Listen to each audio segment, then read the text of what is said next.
panahong Neolitiko ay hango sa salitang Griego na neos, nang ibig sabihin ay bago, at litos na bato.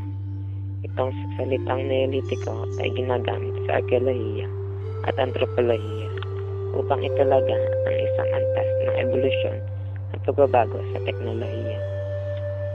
Pagkatapos ng dalawang yugto na Paleolitiko at Mesolitiko, umunlad ang mga tao at tinawag na Neolitiko ang kanilang panahon. Ang mga tao dito ay nakadiskubre ng bagong gawain, tahanan at pagkain. Ang mga tao sa panahong Neolitiko ay nakatira sa kapatada. Sila ay nasa mga kagubatan at tabing-tubigan.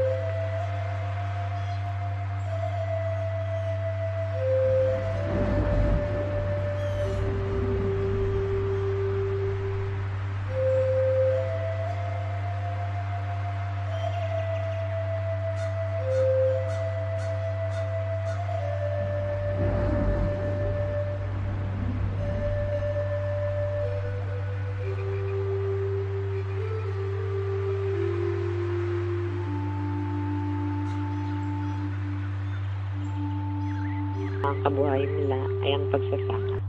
Ang kanilang pagkain ay mga gulay at prutas na galing sa kanilang mga pananim.